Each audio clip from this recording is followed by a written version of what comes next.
our conversations with the opposite sex. அநேக முறை அநேக சம்பவங்களில் நமக்கு எதிர்பாலான அந்த எதிர்பாலரோடு கூட நாம் பல சம்பாஷணைகள் ஈடுபட விரும்புகிறோம். So there are some things we have to be careful about in such situations. அப்படிப்பட்டதான சூழ்நிலைகளில் நாம் கவனமாய் இருக்க வேண்டிய சில காரியங்கள் உண்டு.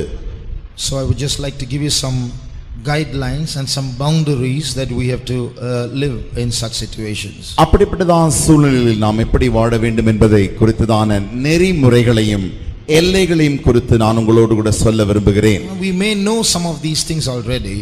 இந்த காரியங்களில் நம்மில் அநேக நமக்கு நன்றாக தெரிந்திருக்கும். Still it's okay if we can hear it again so that we can peg down these rules into our life. மறுபடியுமாக இந்த காரியங்களை நாம் கேட்பதில் நல்ல காரியம்தான். ஏனென்றால் நம்முடைய வாழ்க்கைக்கு இந்த காரியங்களை நாம் நெறிமுறையாக மறுபடியும் கையாளலாம். I've got about 6 points here. நான் சொல்ல வேண்டிய 6 காரியங்கள் உண்டு. There are not references or verses for all of them. அவைகள் யாவற்றிற்கும் நான் எடுத்துக் கொடுக்க வேண்டியதான வசனங்கள் இல்லாமல் இருக்கலாம். But still there are things, that principles that we have to keep in our life. என்றாலுமோ நம்முடைய வாழ்க்கையில் நாம் கடைபிடிக்க வேண்டியதான சில நெறிமுறைகள் நமக்கு உண்டு. 1. Suppose someone is approaching you in a wrong manner and you don't like it. உதாரணமாக மற்றவர்கள் உங்களை தவறான ஒரு எண்ணத்தோடு கூட உங்களோடு கூட சம்பாஷிக்க வரும்பொழுது அது உங்களுக்கு பிடிக்காமல் இருக்குமே ஆகில், this point Pastor Manasseh already said in the night prayer. இதே காரியத்தை பாஸ்டர் மனாசே அவர்கள் ஏற்கனவே முழு இரவு ஜெபத்தில் சொல்லி இருக்கிறார்கள். One wrong thing we will do is we will get irritated so much that we will scold them so much that afterwards you will feel sorry for it. நாம் செய்கிறதான முதலாவது தவறான காரியம் என்னவென்றால், இந்த காரியம் நமக்கு பிடிக்காத பட்சத்தில் அது நமக்கு மிக மிக ஒரு அழுத்தத்தை உண்டாக்குறபடினா, எரிச்சலை உண்டாக்குறபடினாலே அப்படிப்பட்ட நபர் மேலே நாம் கோபம் அடைந்து எரிச்சல் அடைந்து போய்விடுகிறோம். அதற்கு பின்பு நாம் மனஸ்தாபமும் படுகிறோம். So you will shout bad words at them and will insult them in front of everyone. அவர்கள் மேலே நாம் தவறான வார்த்தைகளை சொல்லி மற்ற எல்லாருக்கும் முன்பாக அவர்களை நாம் அவமானமும் படுத்துகிறோம். And then you'll go home and feel sorry for it. அதற்கு பின்பு வீட்டிற்கு போய் அதற்காக நாம் வருத்தப்படுகிறோம். So slowly and subtly hatred turns into sympathy. கொஞ்சம் கொஞ்சமாக மிக தந்திரவண்ணமாக இந்த கசப்பானது, இந்த வெறுப்பானது இப்பொழுது ஒரு பரிதாபமாக அனுதாபமாக மாறிவிடுகிறது. So next time you see the person, it's not the old hatred. அதே நபரை நீங்கள் அடுத்த முறை காணும் பொழுது அந்த முதலாவது வந்த அந்த வெறுப்பு வருகிறதில்லை.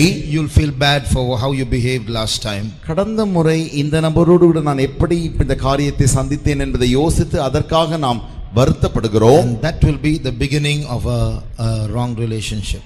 அதுதான் நம்முடைய தவறான உறவுக்கு துவக்கமாய் காணப்படுகிறது. So in the beginning itself we should learn to act wisely and not throw out indecent words. ஆகையினாலே முதலிலே இந்த சம்பாஷணை, இந்த காரியம் வரும்பொழுது நாம் கெட்ட வார்த்தைகளை அங்கே பேசி விடாதபடிக்கு மிக ஞானமாய் நாம் அங்கே பழக வேண்டும்.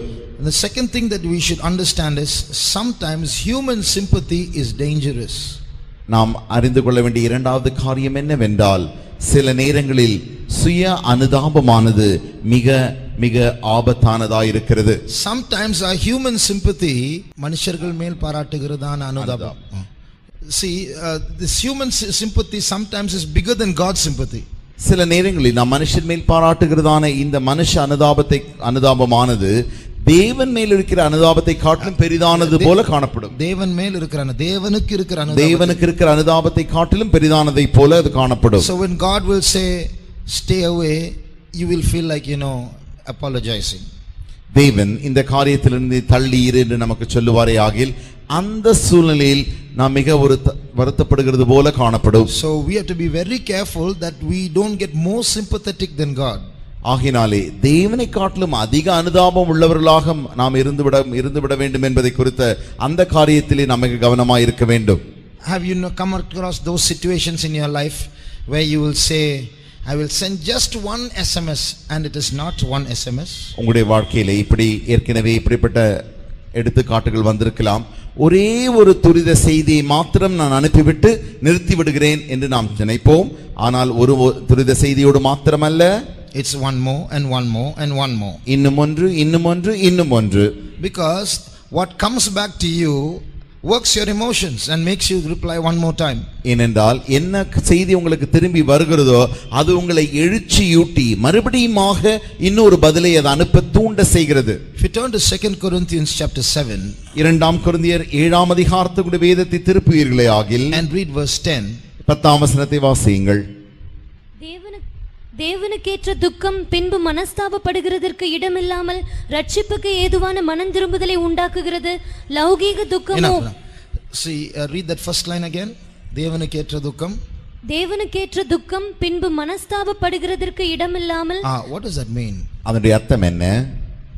When you get a godly, so you can find out the difference between human sorrow and godly sorrow. மனுஷ துக்கத்துக்கும் தேவனுடைய துக்கத்துக்கும் இருக்கிற வித்தியாசத்தை உங்களால் இங்கே காண முடிகிறது. So when you have scolded a person too much and then you feel very bad, you want to go and apologize, that's not godly sorrow.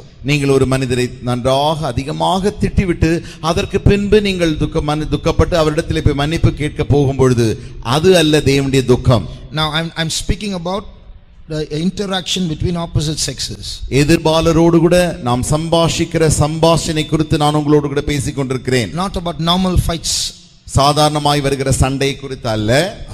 So this verse says, if godly sorrow, if you get godly sorrow, that sorrow will work repentance where you will not feel sorry after that second time. தேவனுக்கேற்ற துக்கம் என்னவென்றால் பின்பு போய் உங்களை மனஸ்தாபப்படுவதற்கு இடம் கொடுக்காது.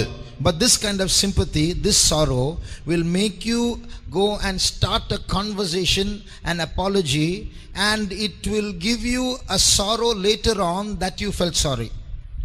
நீங்கள் முன்பாக காணப்பட்டதான அந்த அனுதாபமையோ அந்த துக்கத்தையோ நீங்கள் அடைவீர்களே ஆகில் அது பின்பு போய் திரும்பமாக இதற்கு துக்கப்பட்டு மனஸ்தாபப்படக்கூடிய அளவிற்கு அது உங்களை மாற்றி விடுகிறது.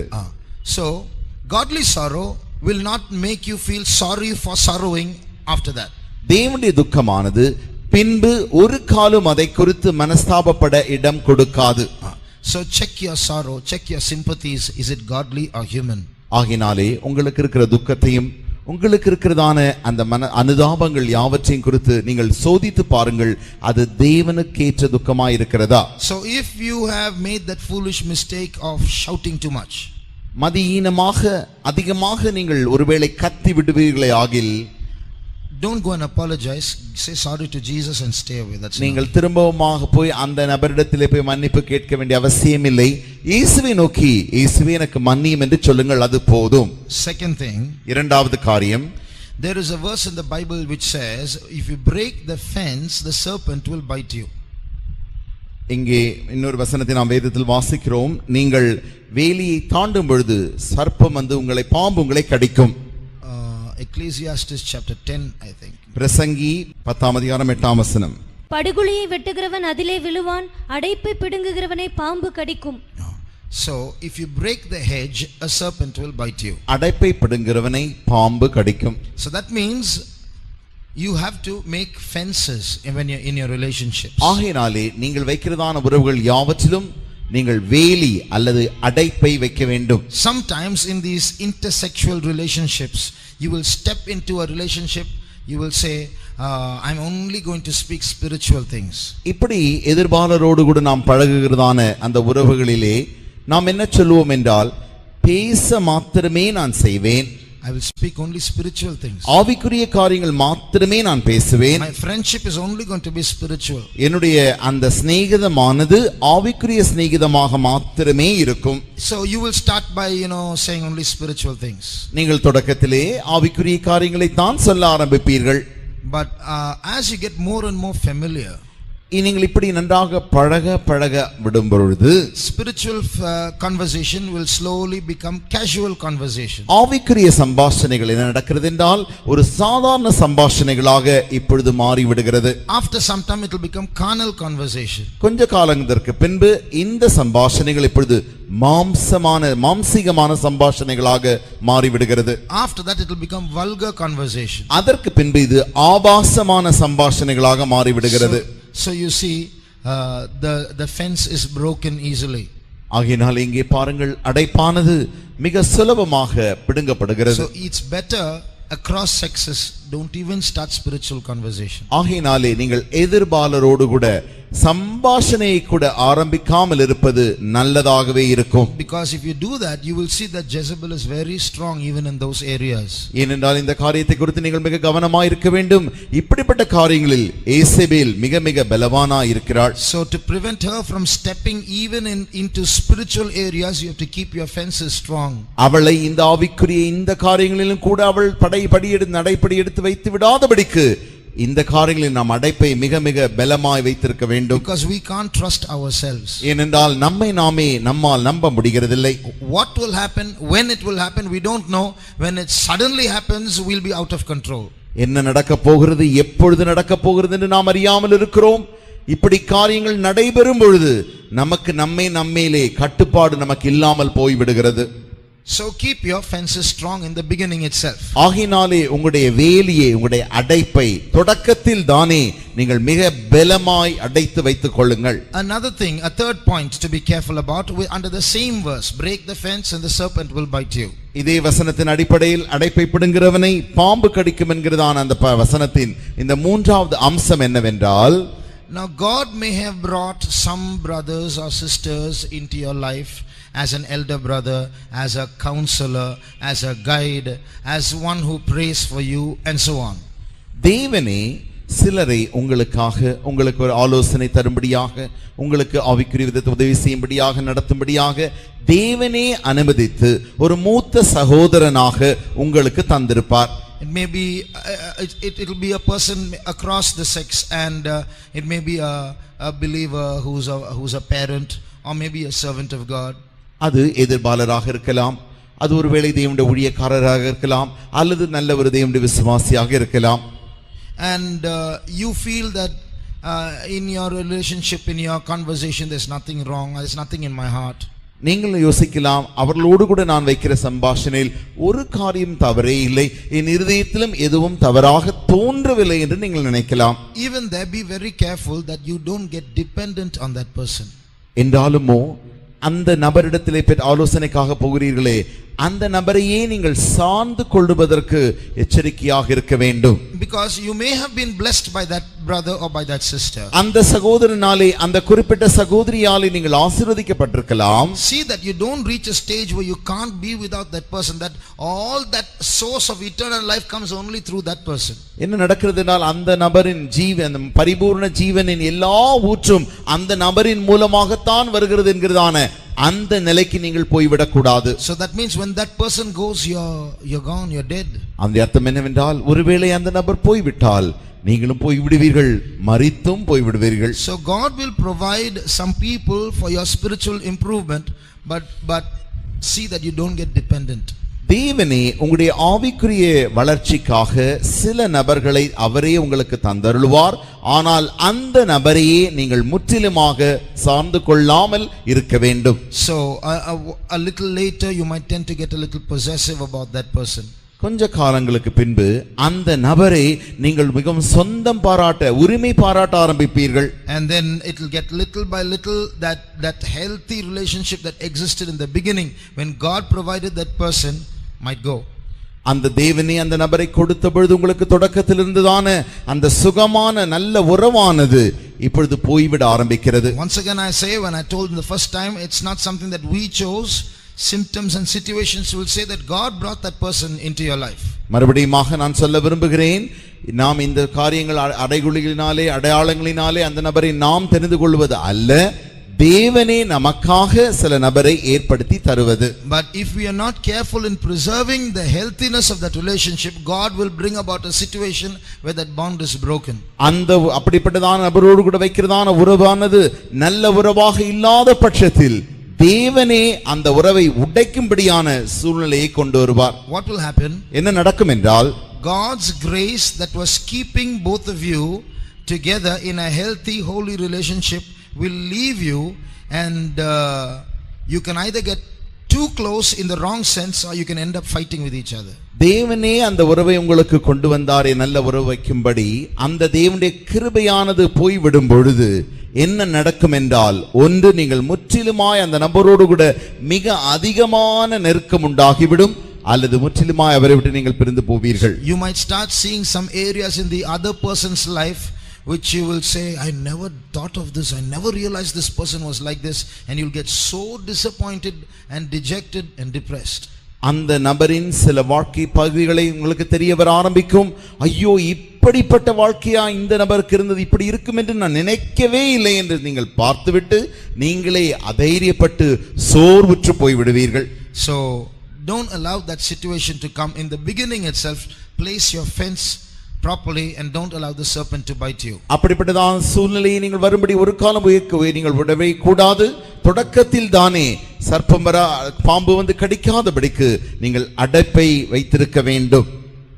Fourthly, நான்காவதாக, some previous relationship which you had, which you know, where the other person became a traitor in your life. நீங்கள் முற்காலத்திலே வைத்திருந்ததான அந்த உறவுள்ள அந்த நபர் அவர் உங்களுக்கு பின்பு துரோகியாக மாறி இருக்கலாம். Therefore you now become bitter against the entire opposite sex. ஆகையினாலே இந்த இப்படிப்பட்டவர் எதிர்பாலர் யாவருமே இவர்கள் மோசமானவர்கள் என்ற ஒரு கசப்பு உங்களுக்கு வந்துவிடும். So don't let that bitterness make you feel that you will never fall again. மறுபடியுமாக நான் விழப்போவதே இல்லை என்று அப்படிப்பட்ட தைரியம் இந்த கசப்பினாலே வந்தபடியினால் அப்படிப்பட்ட தைரியம் உடையவர்களாக இருக்க வேண்டாம். One young boy, ஒரு வாலிப சகோதரன், he said, brother, I don't want to get married.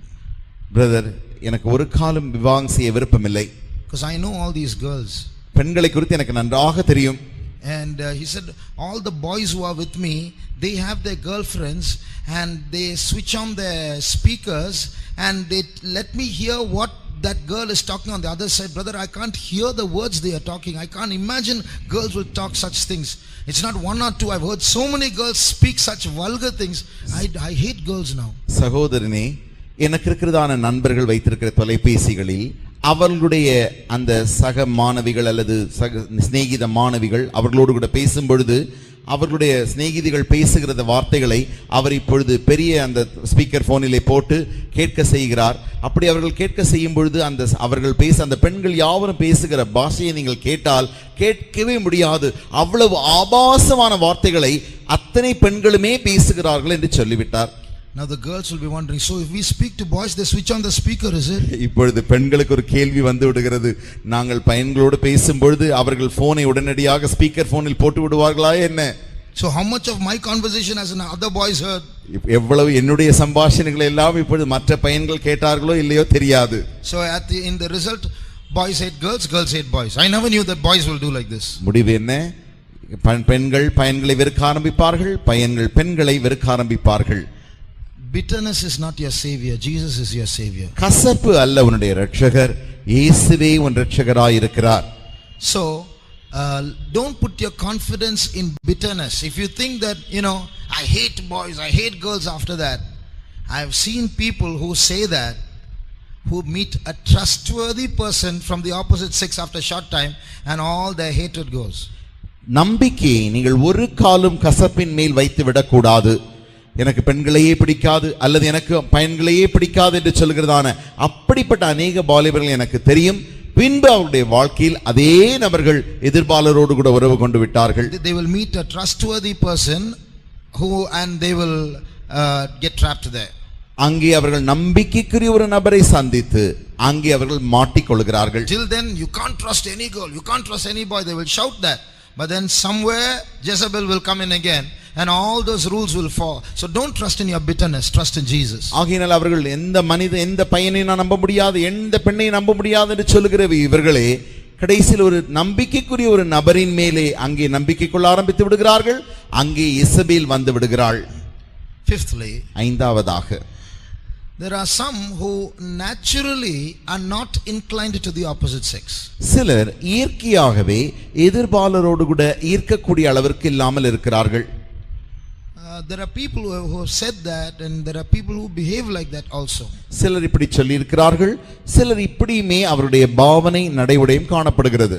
I know of girls and boys who say that, I'm not attracted by the opposite sex. எனக்கு சில சகோதரர்கள் சகோதரிகள் சொன்னதை நான் கேட்டிருக்கிறேன்.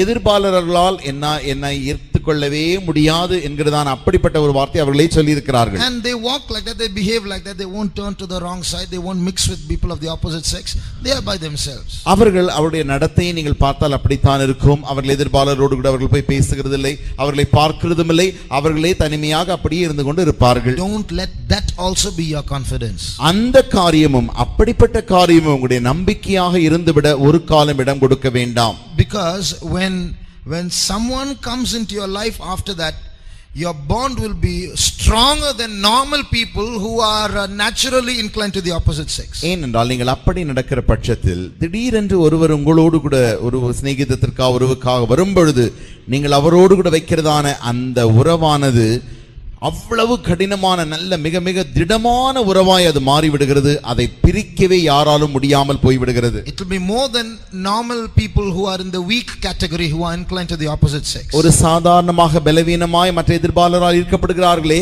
அவர்கள் வைக்கிறதான அந்த ஐக்கியத்தை காட்டிலும் அதிகமானதாய் உங்களுடைய ஐக்கியம் மாறிவிடுகிறது. I am saying this from many experiences that I've seen about young girls and boys. வாலிப சகோதர சகோதரிகளின் வாழ்க்கையிலே கண்டதான அநேக உதாரணங்களில் இருந்து அனுபவங்களில் இருந்து நான் உங்களுக்கு சொல்லுகிறேன். I know one servant of God who said, in this one matter no one can find fault with me. எனக்கு தெரியும் ஒரு தேவனுடைய ஊழியக்காரர் சொன்ன காரியம் என்னவென்றால், இந்த ஒரு காரியத்தில் என்னை யாரும் குற்றம் கண்டுபிடிக்க முடியாது. And a few years later, in the same regard, he fell. கொஞ்ச ஆண்டுகளுக்கு பின்பு அதே காரியத்தில் அவர் விழுந்து போனார். So you can't trust yourself, I can't trust myself. ஆகினாலே உங்களிலே நீங்களும் என்னிலே நானும் நம்பிக்கை கொள்ள முடியாது. So you just can't say, oh, this thing no one can find fault with me, I'm confident, I don't have such inclinations. No, your trust should be in Jesus. இந்த காரியங்களிலே என்னை யாரும் என்னை தவறு கண்டுபிடிக்கவே முடியாது, எனக்கு என்னை குறித்து நன்றாக தெரியும், நான் இப்படித்தான் இருக்கிறேன் என்று ஒரு காலம் நம்முடைய நம்பிக்கையின் மேலே நாம் நம்பிக்கை கொள்ளக்கூடாது. Sixthly, ஆறாவதாக the Bible, beware of brokers who try to feed your passions when they see your weakness. உன்னுடைய பலவீனங்களை காணும் பொழுது புரோகிதர்கள் குறித்து, brokers means people who come and try to help you to connect with other people. மற்றவர்களோடு கூட மற்றவர்களுக்கு உதவி செய்ய வருகிறார்களே, இதே புரோக்கர்களாக அவர்களை குறித்து நீங்கள் மிக மிக கவனமாய் இருக்க வேண்டும். So when you have a passion for someone else, நீங்கள் ஒருவருக்காக ஒரு அன்பு இருக்கும் பொழுது, we all have weak moments. நம்ம யாவருக்குமே பலவீனமான ஒரு சில சம்பவங்கள் சூழ்நிலைகள் இருக்கும். Someone will notice it and will try to facilitate it. சிலர் அந்த காரியத்தை கண்டுபிடித்து அதற்கு திருப்தி செய்யும்படியாக சிலர் முயற்சி செய்வார்கள். In the Bible there's a story like that. வேதத்தில் இப்படி ஒரு கதையும் உண்டு. David had a son called Amnon. Amnon என்கிறதான ஒரு புத்திரன் தாவீதுக்கு உண்டு. He fell in love with his stepsister. அவன் தன்னுடைய சகாலத்தின் மகளோடு கூட தன்னுடைய உறவை அவன் அன்பு வைக்க ஆரம்பித்தான். And one day Amnon's brother saw his face was changed, he was getting thin, and he asked him, what's happened, why are you getting thin like this every day? அம்னோனின் முகமானது துக்கமாக வாடி போய் இப்படி இருந்த பொழுது ஏன் இப்படி இருக்கிறாய் என்று அவனை பார்த்து அவர்கள் கேட்டார்கள். Then Amnon told him the truth. அப்பொழுது அம்னோன் அவன் சத்தியத்தை சொன்னான். Then that brother gave him some ideas, you do like this, you do like this, you do like this, then you can have fun. அப்பொழுது சகோதரன் அவனுக்கு சில திட்டங்களை சொல்லிக் கொடுத்து, இப்படி செய் இப்படி செய்யும் பொழுது நீ சந்தோஷமாக இருக்கலாம் என்று சொல்லிக் கொடுத்தான். So when you have weak moments in your life and there are some people who come and advise you and try to feed those passions. Beware of them, they are the devil's instruments. சில நேரத்தில் நீங்கள் நீங்கள் பலவீனமான அந்த சூழ்நிலைகளிலே அந்த சம்பவங்களிலே சிலர் முற்பட்டு உங்களுக்கு வந்து அங்கே உதவி செய்யும்படி வருவார்கள், முயற்சிப்பார்கள். அவர்களை குறித்து நீங்கள் மிக மிக எச்சரிக்கையா இருக்க வேண்டும். ஏனென்றால் அவர்கள் பிசாசுகளின் ஸ்தானாதிபதிகளாக வந்து உங்களுக்கு உதவி செய்கிறார்கள். So in your class there will be people like that.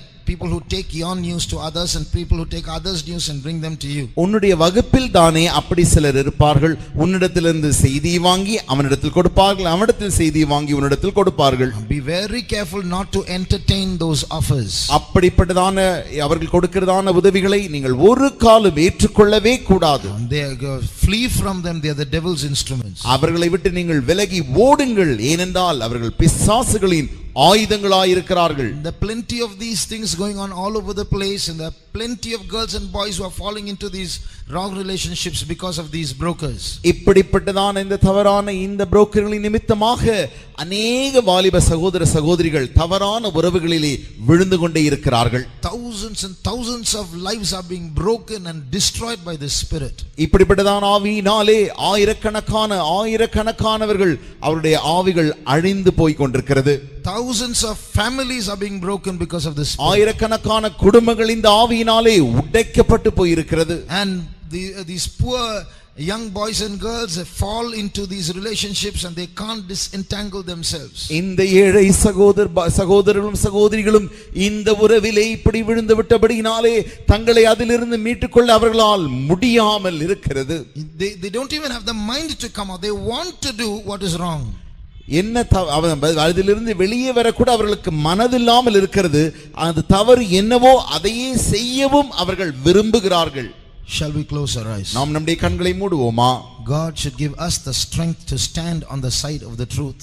உண்மையின் சத்தியத்தின் பக்கத்தில் நிற்கும்படிக்கு நிற்க தேவன் நமக்கு கிருபையை தர வேண்டும். God should give us the grace to stand on the side of holiness. பரிசுத்தத்தின் பகுதியில் நிற்கக்கூடியதான அந்த கிருபையை பலனை தேவன் நமக்கு தர வேண்டும். God should give us the grace to stand against everything that God wants us to stand against. தேவன் எந்தெந்த காரியங்களுக்கெல்லாம் விரோதமாய் நிற்க விரும்புகிறாரோ அவைகள் யாவற்றிற்கும் நாமும் விரோதமாய் நிற்க உதவி செய்ய வேண்டும். Once you fall into this trap, இந்த கண்ணியிலே நீங்கள் ஒரு முறை விழுந்து விட்டால் you will see your gospel will start changing. நீங்களே பார்ப்பீர்கள் உங்களுடைய சுவிசேஷமானது மாற ஆரம்பிக்கும். Same things which you stood against now you will start justifying. எந்த காரியத்திற்காக நீங்கள் விரோதமாய் நின்றீர்களோ அந்த காரியத்தை இப்பொழுது நீங்களே நீதிகரிப்பீர்கள். Same things which you saw in somebody else and said, my God, what's happening to them? Now you will start creating statements that justify that. எப்படி இந்த காரியங்கள் மற்றவருடைய வாழ்க்கையில் நடந்த பொழுது தெய்வமே என்ன நடந்தது என்று நீங்கள் ஆச்சரியமாய் பார்த்த நீங்களே அந்த காரியமுடைய வாழ்க்கையில் வந்த பொழுது அதை நீங்கள் நீதிகரிக்க ஆரம்பித்து விடுவீர்கள். You are flesh, I am flesh. நீங்களும் மாம்சமாய் இருக்கிறீர்கள், நானும் மாம்சமாகவே இருக்கிறேன். These things can happen to any one of us. நம்மில் யாருக்கு வேண்டுமானாலும் இந்த காரியம் நடக்கலாம். But we have a savior who says, behold, I am the Lord, the God of all flesh. ஆனால் நமக்கு ஒரு இரட்சகர் உண்டு. அந்த இரட்சகர் சொல்லுகிறது என்னவென்றால், இதோ நான் மாம்சமான யாவருக்கும் தேவனாகிய கர்த்தர். Without that savior, one day something will happen, we'll fall.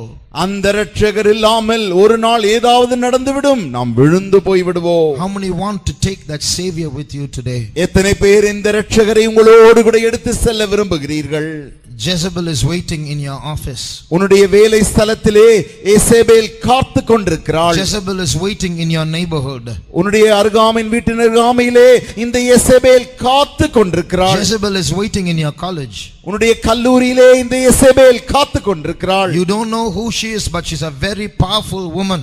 அவள் யார் என்று உங்களுக்கு தெரியாது என்றாலும் அவள் மிக மிக பலம் வாய்ந்த ஒரு ஸ்திரீயாய் இருக்கிறாள். When she speaks, she will convince. Nobody can say no to her. அவள் பேசும் பொழுது நீங்கள் ஈர்க்கப்பட்டு விடுவீர்கள். இல்லை வேண்டாம் என்று யாருமே அவளுக்கு சொல்ல முடியாது. That's why we need a savior. ஆகையினால் தான் நமக்கு ஒரு இரட்சகர் வேண்டியதாய் இருக்கிறது. There is a person, a friend called Jesus. நமக்கு ஒரு தனிப்பட்ட ஒரு நண்பர் உண்டு. அவருடைய பெயர் இயேசு. He crushed the head of this Jezebel. இந்த எசபேலின் தலையை அவர் நசுக்கி இருக்கிறார். If you hold his hand, he will protect you also. நீங்கள் அவருடைய கரத்தை பிடித்துக் கொண்டால் உங்களையும் அவர் பாதுகாப்பார். How many want Jesus? எத்தனை பேருக்கு இயேசு வேண்டும்? You have Jesus for studies, you have Jesus for your sickness, you have Jesus for your family problems, but how many want Jesus to overcome Jezebel? உங்களுடைய தனிப்பட்ட பிரச்சனைக்காக, உங்களுடைய வியாதிக்காக, படிப்புக்காக, குடும்ப பிரச்சனைக்காக இயேசு வேண்டும். ஆனால் எத்தனை பேருக்கு இயேசு இதற்காக வேண்டும்? But how many want Jesus for this to overcome Jezebel? இயேசபேலை மேற்கொள்ளும்படியாக எத்தனை பேருக்கு இயேசு வேண்டும்? Put up your hand. அப்படி என்றால் உங்களுடைய கரத்தை உயர்த்துங்கள். We are all helpless people. நாம் யாவருமே உதவியற்ற ஜனம். We are all weak flesh. நாம் யாவருமே பலவீனமான மாம்சம். Easily tempted. சுலபமாகவே சோதிக்கப்பட்டு விடுகிறோம். Easily stumbling, easily falling. சுலபமாகவே தள்ளாடி விழுந்து விடுகிறோம். But we have Jesus. ஆனால் என்றாலும் நமக்கு இயேசு உண்டு. He never fell. அவர் ஒரு காலம் விழுந்ததில்லை. He did no sin. அவர் பாவம் செய்யவில்லை. He knew no sin. அவர் பாவம் அறியவில்லை. In his soul, in his spirit, there was no sin. அவருடைய ஆத்துமாவிலே, அவருடைய ஆவியிலே பாவமே இல்லை. We just heard of some rules just now. இப்பொழுதுதானே சில சட்ட திட்டங்களை நாம் கேட்டோம். Even these rules will not protect us. It is Jesus who will protect us. இந்த சட்டங்களும் கூட நம்மை பாதுகாக்க முடியாது. இயேசு மாத்திரமே நம்மை பாதுகாக்க முடியும். Today invite Jesus into your mind. இன்றைக்கு உங்களுடைய மனதிலே இயேசுவை வரவழைப்பீர்களாக. Invite Jesus into your emotions. உங்களுடைய எழுச்சியிலே இயேசுவை வரவழைப்பீர்களாக. Invite Jesus into your thoughts. உங்களுடைய சிந்தனைகளிலே இயேசுவை வரவழைப்பீர்களாக. Invite Jesus into your decisions. உங்களுடைய தீர்மானங்களிலே இயேசுவை வரவழைப்பீர்களாக. Invite Jesus into your workplace. உங்களுடைய வேலை ஸ்தலத்திற்கு இயேசுவை வரவழைப்பாயாக. Invite Jesus into your college. உங்களுடைய கல்லூரிக்கு இயேசுவை வரவழைப்பாயாக. Ask Jesus to control your cell phone conversation. உன்னுடைய தொலைபேசி சம்பாஷணைகளை இயேசுவே நீர் கட்டுப்படுத்தும் என்று சொல்லுவாயாக. Just like you are holy, your cell phone should be holy. எப்படி நீ பரிசுத்தமாய் இருக்கிறாயோ அப்படியே உன்னுடைய தொலைபேசியும் பரிசுத்தமாய் இருக்க Just வேண்டும். like you are holy, your laptop should be holy. எப்படி நீ பரிசுத்தமாய் இருக்கிறாயோ அதே வண்ணமாக உன்னுடைய லேப்டாப்பும் பரிசுத்தமாய் இருக்க Just வேண்டும். like you are holy, your pen drive and your CD should be holy. எப்படி நீ பரிசுத்தமாய் இருக்கிறாயோ அதே வண்ணமாக உன்னுடைய பென் டிரைவும் சிடியும் பரிசுத்தமாய் இருக்க In வேண்டும். everything Jesus should be revealed. எல்லா இடத்திலும் இயேசுவே வெளிப்பட வேண்டும். The Holy Spirit is coming down. பரிசுத்தாவியானவர் இறங்கிக் கொண்டிருக்கிறார். He is going to bring Jesus into our lives. நம்முடைய வாழ்க்கையிலே இயேசுவை அவர் கொண்டு வர போகிறார். Holy Father, பரிசுத்த பிதா, Holy Jesus, பரிசுத்த இயேசு, Holy Spirit, பரிசுத்த ஆவியானவர் they are going before you in your battle. உன்னுடைய யுத்தத்திலே உனக்கு முன்பாக அவர்கள் போய் கொண்டிருக்கிறார்கள். You are very, very, very, very weak, but you have a triune God who's very, very, very, very strong. நீ மிக மிக மிக பலவீனமானவராய் இருக்கிறாய். ஆனால் உனக்கு முன்பாக யுத்தத்திலே மிக பலம் வாய்ந்த திருத்துவ தேவன் போய் கொண்டிருக்கிறார். Hold him. அவரை பிடித்துக்கொள். Hold him tightly. அவரை கெட்டியாக பற்றிக்கொள். Follow him. அவரை பின்பற்று. Obey him. அவருக்கு கீழ்ப்படி. Let him rule your spirit. அவருடைய ஆவியை ஆளட்டும். Let him rule your soul. அவருடைய ஆத்துமாவை ஆளட்டும். Let him rule your body. அவருடைய சரீரத்தை ஆளட்டும். God will protect you. தேவன் உன்னை பாதுகாப்பார். No Jezebel will touch you. ஒரு யேசபேலும் உன்னை தொட முடியாது. You will get an anointing and you will say, throw her down. உனக்கு ஒரு அபிஷேகம் வரும். அதன் மூலமாக நீயே சொல்வாய், அவளை கீழே தள்ளு. Ura samankaramani antuda. Arya samankalamani antuda ayarabahatde. Nimanka shamtudan kamani ankaramani antude. Appa Niara Mausha Bakalamanka Sabakalamani antude. Appa kirubetarum Yeswe kirubetarum andavare. Ora masamankalamaria Shabakalamani antude. ஆண்டவர் இந்த கடைசி நாட்களில் இந்த யேசபேலுடைய ஆவியை கவிழ்த்து போட ஒரு நிரந்தரமான நியாய தீர்ப்பை அவள் மேல் செலுத்தும்படியாக ஒரு குறிப்பிட்ட சிறு கூட்ட பலவீனர்களை கர்த்தர் தேடிக்கொண்டிருக்கிறார்கள். ஒரு காலத்தில் அவர்கள் இந்த பலவீனத்தினால் இழுப்புண்டு போய் வஞ்சிக்கப்பட்டு அடிபட்டு இன்றைக்கு அது வேண்டாம் என்று சொல்லுகிறவர்கள், இருதயத்தின் ஆழத்தில் வெற்றியை விரும்புகிறவர்கள், பரிசுத்தத்தின் மேல் வாஞ்சை வைத்திருக்கிறவர்களை கர்த்தர் தேடிக்கொண்டிருக்கிறார். இங்கே யாராவது சமர்ப்பிப்பீர்களா? யாராவது ஒப்படைப்பீர்களா?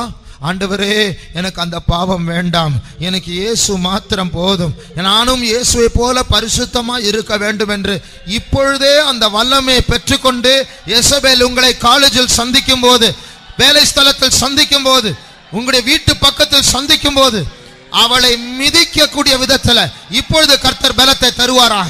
இப்பொழுது கர்த்தர் அபிஷேகத்தை தந்து கொண்டிருக்கிறார். இப்பொழுது சிந்தையில் பரிசுத்தத்தை தந்து கொண்டிருக்கிறார்.